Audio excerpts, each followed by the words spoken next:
Hello everyone. स्वागत है आपका एजुकेशन मॉन्ग यूट्यूब चैनल में।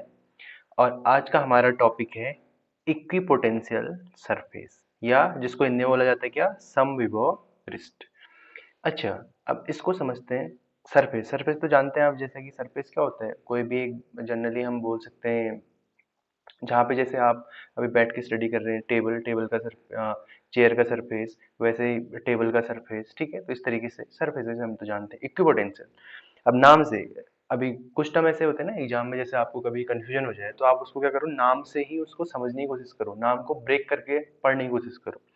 इक्वी पोटेंशियल, इक्वी मतलब इक्वल, पोटेंशियल मतलब पोटेंशियल, विभव। ठीक है, इक्वल पोटेंशियल मतलब ऐसा सरफेस जिसमें क्या होता है, पोटेंशियल इक्वल होता है। कहाँ इक्वल होता है? उस सरफेस के एवरी पॉइंट पे। ठीक है, ऐसे हिंदी बोले तो सम विभव पृष्ठ, सम मतलब एक समान, विभव मतलब पोटेंशियल। ठीक है, पृष्ठ मतलब सरफेस। ठीक है, तो इक्विपोटेंशियल सरफेस क्या है? ऐसा सरफेस जिसमें क्या होता है, उसके सारे पॉइंट्स में जो पोटेंशियल की वैल्यू होती है वो क्या होती है, इक्वल होती है। अच्छा, अब इसको एक छोटे एग्जांपल से समझते हैं जो बहुत ही कॉमन है। जैसे आपने घरों में, जैसे सबके घरों में खाना बनता है डेली, और शाम को क्या बनती है, जनरली शाम को क्या बनती है, रोटी बनती है सबके घर में। तो तो आपने देखा होगा आपकी मम्मियाँ क्या करती हैं, जब आटा गूंथते वक्त, गूंथने से पहले आटे को क्या करते हैं, छाना जाता है ना, छन्नी होती है। तो छन्नी में अगर आप आटा डाल के देखोगे तो नीचे जो आटा आता है, क्या आता है, हर हर पोर से जितने भी उसमें छेद होते हैं, सारे के सारे पोर्स जो होते हैं, उन सब से क्या आता है, इक्वल अमाउंट पे आता है। तो वैसा ही वो एक तरीके से इक्विपोटेंशियल समझ सकते हो। ठीक है, तो वैसा सरफेस इक्विपोटेंशियल सरफेस है। ठीक है, इसको एक और तरीके से समझ सकते हो। एक ऐसा समझ लो, जो आपके घर की छत है उसमें बहुत सारे होल्स बना दिए हैं, ठीक है, इक्वल। और अगर बारिश होगी तो सबसे क्या होगा, सेम अमाउंट का पानी अंदर आएगा। ठीक है, तो ये है इक्विपोटेंशियल सरफेस को समझने के लिए एक सिंपल सा मैंने एक एग्जांपल दिया। ठीक है, तो अब इसकी डेफिनेशन देखते हैं। अब डेफिनेशन जैसा मैंने बताया उसी के अकॉर्डिंग डेफिनेशन है, तो डेफिनेशन में फटाफट से यहाँ पे लिख देता हूँ। तो इसकी डेफिनेशन देखते हैं। जैसा कि मैंने यहाँ पे फटाफट से डेफिनेशन लिख दी है, तो इसको समझते हैं और इसको समझने की कोशिश करते हैं। तो मैंने दो वे में लिखी, एक तो थोड़ा सा इलेक्ट्रिक फील्ड के रिस्पेक्ट में, और एक जनरल जो मैंने अभी समझा उसके रिस्पेक्ट में। तो क्या है, it is defined as a surface drawn on an electric field. मतलब एक किसी इलेक्ट्रिक फील्ड के अंदर हम क्या करेंगे, एक ऐसा सरफेस ड्रॉ करेंगे जिसमें जो पोटेंशियल होगा वो सारे के सारे पॉइंट पे क्या होगा, सेम होगा या इक्वल होगा। एक डेफिनेशन तो ये हो गई।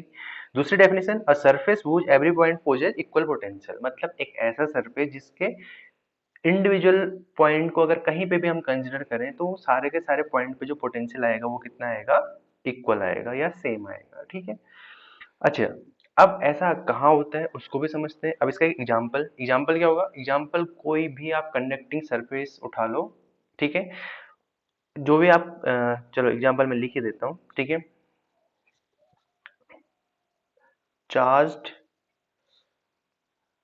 कंडक्टर। ठीक है, चार्ज कंडक्टर का जो सरफेस होगा, ठीक है, चार्ज कंडक्टर का जो सरफेस होगा, चार्ज कंडक्टर का जो सरफेस होगा वो हमेशा क्या होगा, इक्विपोटेंशियल सरफेस होगा। ठीक है, तो इसका एग्जांपल क्या हो गया, सरफेस ऑफ चार्ज्ड कंडक्टर। ठीक है, अच्छा, अब जो इक्विपोटेंशियल सरफेस होता है ना, उसमें जो इलेक्ट्रिक फील्ड लाइंस क्या होती हैं, वो हमेशा परपेंडिकुलर होती हैं। अच्छा, अब इसको समझते हैं, अब ऐसा क्यों होता है, इसके पीछे क्या रीजन है। तो लो, इसके लिए मैं एक छोटा सा मैं यहाँ पे एक डायग्राम बनाने की कोशिश करता हूँ। ठीक है, जैसे मैंने बना दिया एक, ये मैंने क्या बना दिया, एक कोई सरफेस बना दिया। ठीक है, अब इसमें जो इलेक्ट्रिक फील्ड होगा, इक्विपोटेंशियल सरफेस में जो इलेक्ट्रिक फील्ड होगा वो क्या होता है, हमेशा ऐसे, ठीक है, परपेंडिकुलरली निकल रहा होगा। अगर ये सरफेस को मैं क्या बोलूँ, इक्विपोटेंशियल सरफेस है, कोई सरफेस है इक्विपोटेंशियल है, तो इसमें जो इलेक्ट्रिक फील्ड होगा ना, आपकी इलेक्ट्रिक फील्ड लाइंस जो होंगी हमेशा, इलेक्ट्रिक फील्ड लाइंस, ठीक है, ये है ना इलेक्ट्रिक फील्ड लाइंस, ये क्या होंगी, हमेशा कैसे आएंगी, परपेंडिकुलर होंगी। अब ये परपेंडिकुलर क्यों होती है उसको समझते हैं। अब देखिए, पोटेंशियल का एक कॉन्सेप्ट होता है, जैसा मैंने आपको बताया भी है लास्ट पिछले लेक्चर्स में, कि पोटेंशियल हमेशा कहाँ से जाता है, हाई पोटेंशियल से लो पोटेंशियल की तरफ जाता है। अब ये सरफेस देखिए, इस सरफेस में क्या है, पोटेंशियल हाई टू लो है, हाई टू लो की तरफ जाता है। अब देखिए, हाई टू लो तो है नहीं, सब जगह तो सेम है, तो कहाँ जाएंगी इलेक्ट्रिक फील्ड लाइंस, तो इसी वजह से इलेक्ट्रिक फील्ड लाइंस क्या होती है, इसके परपेंडिकुलर चले जाती हैं। ठीक है, मतलब क्या होगा, हर जगह तो सेम है, तो अगर यहाँ यहाँ कम यहाँ ज्यादा होता तो क्या होता है, ज्यादा से कम की तरफ आता। लेकिन इस पूरे सरफेस में तो पोटेंशियल हर जगह सेम है, तो इसलिए इलेक्ट्रिक फील्ड लाइंस कहाँ जाती हैं, इसको क्रॉस करते हुए, यानी कि परपेंडिकुलर जाना शुरू कर देती है। ठीक है, इसी वजह से। तो इसको मैं यहाँ पे फटाफट से लिख भी देता हूँ ताकि आपको पढ़ने में थोड़ा सा इजी हो। तो मैंने यहाँ पे फटाफट से लिख भी दिया। Since electric field lines are moving high potential to low potential, so they are perpendicular to equipotential surface. अब इसको थोड़ा सा हम एक आध एग्जांपल की हेल्प से समझेंगे तो और इजी हो जाएगा। तो अब देखते हैं सबसे पहले जो हमारा इक्विपोटेंशियल सरफेस निकालेंगे यूनिफॉर्म इलेक्ट्रिक फील्ड में। ठीक है, तो यहाँ दो केस पढ़ेंगे, एक निकालेंगे हम यूनिफॉर्म इलेक्ट्रिक फील्ड का केस और दूसरा निकालेंगे हम एक आइसोलेटेड चार्ज पॉइंट चार्ज का केस। तो यहाँ से आपका सारा का सारा कॉन्सेप्ट क्लियर हो जाएगा। तो सबसे पहले देखते हैं कि यूनिफॉर्म इलेक्ट्रिक फील्ड में जो इक्विपोटेंशियल सरफेस है वो किस तरीके से ड्रॉ किया जाता है। ठीक है, यूनिफॉर्म इलेक्ट्रिक फील्ड। अब यूनिफॉर्म इलेक्ट्रिक फील्ड के लिए सबसे पहले तो हमें यूनिफॉर्म इलेक्ट्रिक फील्ड बनाना पड़ेगा। ठीक है, तो मैं इस साइड को इलेक्ट्रिक फील्ड लाइंस दिखाता हूँ। ठीक है, यूनिफॉर्म इलेक्ट्रिक फील्ड जानते हैं आप क्या होता है, ऐसा इलेक्ट्रिक फील्ड जिसमें क्या होती हैं, लाइंस एक दूसरे के पैरेलल और equi distance from each other होती हैं, पैरेलल होंगी और साथ ही साथ इनके बीच की डिस्टेंस क्या होगी, बराबर होगी। अगर इसमें मुझे इक्विपोटेंशियल सरफेस अब मैं ड्रॉ करूंगा तो किस तरीके से ड्रॉ होगा, ये। ठीक है, मतलब इसके एवरी पॉइंट से जो इलेक्ट्रिक फील्ड लाइंस होंगी वो क्या होंगी, बराबर एक इलेक्ट्रिक फील्ड लाइंस निकल रही होंगी। या एक तरीके से बोल सकते हैं कि हमारा जो पोटेंशियल होगा क्या होगा इसके सारे पॉइंट्स में। ठीक है, तो एक ये बना दी, एक लेयर ये बना दी मैंने सरफेस की, एक लेयर ये हो गई। ठीक है, तो इनसे जो इलेक्ट्रिक फील्ड जा रहा है देखो क्या जा रहा है, सबसे बराबर वे में जा रहा है। ठीक है, तो ये क्या है, एक इक्विपोटेंशियल सरफेस का एक एग्जांपल हो गया। अगर यूनिफॉर्म इलेक्ट्रिक फील्ड में हम इस तरीके से कोई सरफेस ड्रॉ करेंगे तो ये कैसा सरफेस हो जाएगा, इक्विपोटेंशियल सरफेस। ठीक है, इक्विपोटेंशियल सरफेस होगा। अब इसमें इसके किसी भी पॉइंट में देखो, अगर पोटेंशियल की वैल्यू में अब क्या बोलूं, v है। ठीक है, अगर यहाँ पोटेंशियल की वैल्यू v है, ठीक है, पोटेंशियल की वैल्यू अगर v है तो v हर जगह होगी, चाहे इसके इस कॉर्नर पे देखूं, यहाँ बीच में देखूं, कहीं भी देखूं, इस सरफेस के भी कहीं पे भी। और ये क्या होंगी, हमारी इलेक्ट्रिक फील्ड लाइंस होगी। तो यूनिफॉर्म इलेक्ट्रिक फील्ड के केस में अगर इक्विपोटेंशियल सरफेस बनाना है तो कैसे होगा, इलेक्ट्रिक फील्ड लाइंस उससे परपेंडिकुलरली जाती है, तो इस तरीके से हम सरफेस बना लेंगे। अब देखते हैं दूसरा एक आइसोलेटेड पॉइंट चार्ज का केस। ठीक है, आइसोलेटेड पॉइंट चार्ज का केस ये थोड़ा सा इंपॉर्टेंट है। ठीक है, आइसोलेटेड पॉइंट चार्ज, इससे एक आध चीजें और हमें समझने में आएंगी। ठीक है, तो इसके लिए मैं सबसे पहले एक आइसोलेटेड पॉइंट चार्ज के रिस्पेक्ट में इलेक्ट्रिक फील्ड लाइंस ड्रॉ कर देता हूँ। अब देखिए ये मैंने क्या बना दिया, एक पॉइंट चार्ज बना दिया। अब पॉइंट चार्ज से इलेक्ट्रिक फील्ड लाइंस क्या होती हैं, चारों तरफ निकलेंगी। ठीक है, इलेक्ट्रिक फील्ड क्या होता है, चारों तरफ होता है। अगर यहाँ हमें इक्विपोटेंशियल सरफेस बनाना है तो किस तरीके से बनाया जाएगा, इस तरीके से। ठीक है, ये मैं कुछ डॉटेड लाइन इस तरीके से बना रहा हूँ, तो क्या जाएगा, एक पूरे सर्कुलर पाथ में क्या जाएगा, हमारा पोटेंशियल निकलेगा। ठीक है, अब जैसा कि हम जानते हैं अगर यहाँ हम पोटेंशियल निकालना चाहें निकाल भी सकते हैं। अगर ये बीच में क्या है, क्यू चार्ज प्रेजेंट है, ठीक है, इसके थ्रू क्या होंगी, ये सारी की सारी क्या है, इलेक्ट्रिक फील्ड लाइन से। तो यहाँ जो हमारा पोटेंशियल होगा, ठीक है, हम तो जानते हैं ना पॉइंट चार्ज के लिए। ठीक है, ये जो सारी डिस्टेंसेज होंगी ये क्या होंगी, इससे सेम होगी, सब क्या होंगी, रेडियस के अकॉर्डिंग आ जाएंगी ना ये सारी डिस्टेंसेज। तो जो पोटेंशियल आएगा यहाँ कितना आता है, हम जानते हैं पॉइंट चार्ज के लिए 1/4πε0 Q/r। तो r डिस्टेंस के रिस्पेक्ट में इसके किसी भी पॉइंट में हम ऑब्जर्व करें तो वो क्या होगा, सेम होगा, यानी कि पोटेंशियल की वैल्यू क्या होगी, इक्वल होगी। इसीलिए ये भी क्या है, पॉइंट चार्ज के लिए इक्विपोटेंशियल सरफेस हो गया। आइसोलेटेड पॉइंट चार्ज, अच्छा मैंने यहाँ एक वर्ड यूज किया आइसोलेटेड पॉइंट चार्ज। आइसोलेटेड का मतलब क्या होता है कि ऐसा पॉइंट चार्ज जिसको हमने कहीं अलग से रखा है, उसको अलग से हम मेंशन करके चल रहे हैं। अब इसी में एक इंटरेस्टिंग चीज भी और समझते हैं। अगर मैं किसी क्यू चार्ज को, अगर मैं इसी किसी क्यू चार्ज को इस बाउंड्री पे मैं क्या कर रहा हूँ, मूव कर रहा हूँ, तो यहाँ जो मूव करने में क्या होगा, ये फ्रीली मूव कर सकता है, मतलब इसे कोई वर्क डन ही नहीं करना पड़ेगा। अगर किसी पॉइंट चार्ज को, यानी कि Q0 पॉइंट चार्ज है, उसको मैंने क्या कराना है, इस सरफेस में मूव कराना है, तो इसके लिए कोई भी वर्क डन नहीं लगेगा और वो मूव कर जाएगा। ठीक है, तो ये भी इंटरेस्टिंग चीज है, इसको भी मैं मेंशन भी कर लेता हूँ यहाँ पे। For moving for moving Q charge, Q या Q0 चार्ज ले लेते हैं, for moving Q charge around around this close loop no work is done. ठीक है, यहाँ क्या होगा, कोई भी वर्क नहीं होगा। क्यों नहीं होगा? क्योंकि क्या हमारा कैसा है, इक्विपोटेंशियल सरफेस है, दैट्स व्हाई। ठीक है, इसी वजह से। अब इक्विपोटेंशियल सरफेस के बारे में हमने कुछ चीजें देखी, अब कुछ और प्रॉपर्टी है जो इक्विपोटेंशियल सरफेस की है वो भी हम फटाफट से समझ लेते हैं।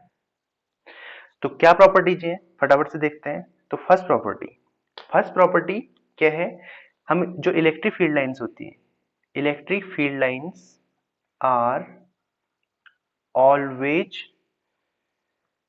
परपेंडिकुलर फ्रॉम किससे, इक्विपोटेंशियल सरफेस। तो फर्स्ट प्रॉपर्टी यही है।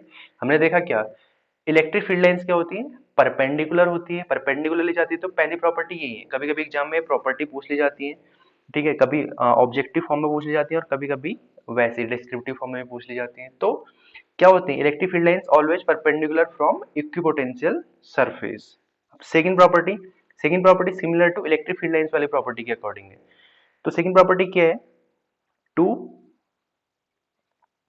equipotential surface two equipotential surfaces cannot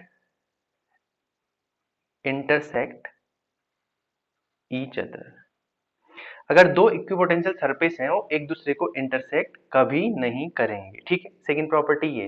अब ऐसे देखते हैं थर्ड प्रॉपर्टी। थोड़ा सा टाइम कंज्यूम हो गया इसलिए मैंने फटाफट से लिख दिया। ठीक है, work done in equipotential surface to move a point charge from one point to another is zero. मतलब इक्विपोटेंशियल में जो वर्क डन होता है, जो W होता है, उसकी वैल्यू क्या होगी, जीरो होगी। अगर किसी पॉइंट चार्ज को हम क्या कर रहे हैं, एक पॉइंट से दूसरे पॉइंट में इक्विपोटेंशियल सरफेस के अंदर मूव करा रहे हैं। ठीक है, तो ये तीन प्रॉपर्टीज काफी इंपॉर्टेंट है, इसको भी आप समझ लीजिएगा। अब इससे रिलेटेड कुछ एक आध चीजें, छोटी छोटी चीजें और बची हैं पोटेंशियल से रिलेटेड, फिर इसके बाद हम कैपेसिटेंस शुरू करेंगे। ठीक है, तो पोटेंशियल से एक आध चीजें हैं उनको भी देख लेते हैं फटाफट से। इक्विपोटेंशियल सरफेस से हमें कंडक्टर का जो पोटेंशियल होता है उससे हमें क्या पता चलता है, उसके बारे में भी एक एक्सप्लेनेशन मिलता है। अब क्या एक्सप्लेनेशन मिलता है, ये एक्सप्लेन करता है, it explain the direction of flow of charge when a conductor is connected to another conductor. मतलब जैसा कि अगर एक कंडक्टर से हम दूसरे कंडक्टर को कनेक्ट करें, जैसे घरों में वायरिंग है, हमने कर रखी है कॉपर वायर से, एक कॉपर वायर से बहुत सारे कॉपर वायर को कनेक्ट कर रखा है ना, तो जो उसमें फ्लो ऑफ चार्ज होगा वो किस तरीके से होगा उसके बारे में भी एक्सप्लेनेशन देता है। ठीक है, जो पोटेंशियल ऑफ कंडक्टर है, अब वो किस तरीके से देता है उसको भी समझ लेते हैं। तो मैं क्या करता हूँ, यहाँ पे एक बॉडी बना लेता हूँ। एक बॉडी है हमारी ए, एक दूसरी बॉडी है बी। अब ए में जो पोटेंशियल है वो बोल देता हूँ मैं V1, बी में पोटेंशियल है वो बोल देता हूँ V2। अगर अगर V1 is greater than V2, मतलब जो ए का पोटेंशियल है वो बी के पोटेंशियल से ज्यादा है, तो चार्ज कहां से फ्लो होगा, यहां से V1 से निकल के कहां जाना शुरू कर देगा, V2 की तरफ। तो चार्ज का फ्लो कहां होगा, हाई टू लो। ठीक है, वो यही एक्सप्लेन जो हमने पहले भी पढ़ लिया उसी को एक अलग वे में एक्सप्लेनेशन यहाँ मिल गया हमें। ठीक है, अच्छा, अब इसी के साथ साथ एक और चीज देख लेते हैं, electric field inside the conductor क्या होता है। हमने पढ़ा तो है जीरो होता है, अब क्यों जीरो होता है, उसके पीछे क्या रीजन है, कौन से एक्सपेरिमेंट थे, उसको भी एक समझ लेते हैं। Electric field inside a conductor, जैसा कि हम जानते हैं इलेक्ट्रिक फील्ड कंडक्टर के अंदर जीरो होता है। ठीक है, जीरो होता है, हमें पता है, हमने बहुत सारे अभी तक उसके लिए चीजें कर रही है। अब जीरो होता है तो उसके पीछे एक प्रॉपर एक्सपेरिमेंट, एक हमारे साइंटिस्ट है, काफी फेमस साइंटिस्ट है, फेराडे, उन्होंने करा था। उस एक्सपेरिमेंट के बारे में भी थोड़ा जानते हैं। और जीरो क्यों होता है वो मैंने आपको पहले भी बताया था। क्या होता है, अगर कोई कंडक्टर होगा, जैसे लेट अस सपोज ये कंडक्टर है, तो अगर मैं इसे कुछ चार्ज दूं, क्यों चार्ज दूं, तो सारा का सारा चार्ज कहाँ चले जाएगा, इसके कॉर्नर्स पे, इस तरीके से प्लस हो चाहे माइनस हो, सारा का सारा चार्ज कहाँ चले जाएगा, इसके कॉर्नर पे। ठीक है, कॉर्नर पे चले जाएगा तो क्या होगा, अंदर क्या हो जाता है, इलेक्ट्रिक फील्ड जीरो हो जाता है। और हमें कहाँ मिलता है, कॉर्नर पे मिलता है, हमने गॉस लॉ से भी पढ़ा था, अभी पोटेंशियल में भी हमने कई बार ये चीजें पढ़ी हैं। अच्छा, अब इसके रिगार्डिंग एक एक्सपेरिमेंट करा था किसने, एक साइंटिस्ट है जिनका नाम शायद आपने सुना भी होगा। ठीक है, जिन्होंने फेराडे लॉ 10th में था। ठीक है, जैसे जो लेफ्ट हैंड रूल्स आते थे, left hand right hand rule, ठीक है, तो उन्हीं में फेराडे का भी लॉ था। तो इन्होंने क्या करा, इन्होंने एक एक्सपेरिमेंट करा। इन्होंने एक्सपेरिमेंट किस पे करा, इन्होंने क्या करा, एक मेटल का स्फेयर ले लिया, ठीक है। इन्होंने एक मेटल का स्फेयर लिया, ठीक है। इस मेटल के स्फेयर को इन्होंने कहाँ पे रख दिया, एक आइसोलेटेड मतलब एक इंसुलेटेड मटेरियल पे रख दिया, ठीक है। एक इंसुलेटर स्टैंड था, उसके ऊपर इन्होंने क्या रख दिया, एक मेटल का, ठीक है, मेटल का क्या रख दिया, एक स्फेयर रख दिया, ठीक है। अच्छा, और फिर इन्होंने क्या करा, ये सामने जाके एक चेयर में बैठ गए, ठीक है, उससे दूर जाके चेयर में एक बैठ गए। फिर इन्होंने क्या करा, फिर इन्होंने इस मेटल को पोटेंशियल देना शुरू करा, मतलब या चार्ज देना शुरू करा, V या Q, ठीक है, एक ही चीज है, ठीक है। पोटेंशियल के चार्ज देंगे तभी पोटेंशियल आएगा, तो इसको चार्ज देना शुरू करा, देते गए देते गए देते गए, ठीक है। कुछ टाइम बाद क्या हुआ, इसके आउटर पोर्शन पे इस मतलब ये स्फेयर कैसा लिया था उन्होंने, हॉलो स्फेयर लिया था, ठीक है। कंडीशन भी देख लेते हैं, उन्होंने कैसा लिया था, हॉलो स्फेयर लिया था मेटल का। तो फिर उन्होंने इसको चार्ज देना शुरू करा, देते गए देते गए देते गए, तो क्या हुआ, इसके आउटर पोर्शन पे क्या हो गया, ऐसे स्पार्किंग होनी शुरू हो गई, ठीक है। जैसे क्या होता है, आपने देखा होगा ना, कहीं बिजली गिरती है तो कैसे स्पार्किंग जैसी होती है, जैसे घरों में भी कभी स्पार्किंग करने लग जाते हैं, शॉर्ट सर्किट टाइप की अगर कंडीशन आ जाती है तो ऐसे इसके आउटर पोर्शन पे क्या होने लग गई, स्पार्किंग होने लग गई, मतलब बिजली चमकने लग गई। लेकिन उन्होंने ऑब्जर्व करा कि वो यहाँ पे बैठ के क्या कर रहे थे, चीजों को देख रहे थे, ठीक है, चेयर में बैठ के देख रहे थे। तो कहीं दूर सामने पे, ठीक है, सामने रहेंगे तो करंट भी लग सकता है ना, तो थोड़ा सा दूर जाके, ठीक है, तो उन्होंने देखा कि यहाँ स्पार्किंग हो रही है इसके आउटर पोर्शन पे। लेकिन उन्होंने देखा कि इसके अंदर जो है, अंदर क्या हो रहा है, कोई भी इलेक्ट्रिक फील्ड लाइंस मौजूद नहीं है। उन्होंने इसके अंदर देखा कि इलेक्ट्रिक फील्ड लाइंस है ही नहीं, ठीक है। तो उन्हें यहाँ से क्या पता चला कि इनसाइड द कंडक्टर जो इलेक्ट्रिक फील्ड होता है वो क्या होता है, जीरो होता है। उन्होंने यहाँ से ये कंक्लूजन निकाला, ठीक है। तो अब क्लियर हो गया electric field inside conductor zero क्यों होता है, उसके पीछे ये एक्सपेरिमेंट है, ठीक है। जैसे भी हम जो भी सारी चीजें पढ़ते हैं ना, हमें लगता है कि बहुत ही इजी सी एक एक्सप्लेनेशन मिल जाता है हमें पढ़ने को, लेकिन उसके पीछे बहुत सारा टाइम इन्वेस्ट करा होता है काफी सारे साइंटिस्ट ने, काफी उनके मतलब एक तरीके से पूरा एक उनकी लाइफ का एक अच्छा खासा हिस्सा, 10-20 साल 30 साल, ठीक है, वो इसमें चले जाते हैं। तो इस तरीके से एक छोटा सा एक मुझे अभी याद आया, कहीं पढ़ा था मैंने, तो मैंने इस तरीके से आपको एक्सप्लेन कर दिया, ठीक है। तो inside a conductor electric field क्या होता है, जीरो होता है, क्यों होता है, उसके पीछे फैराडे ने एक एक्सपेरिमेंट करा था, ठीक है। क्लियर है। तो हम यहाँ हमारी पोटेंशियल से रिलेटेड कुछ चीजें कंप्लीट हो गई हैं। अब देखेंगे हम कैपेसिटेंस के बारे में, ठीक है।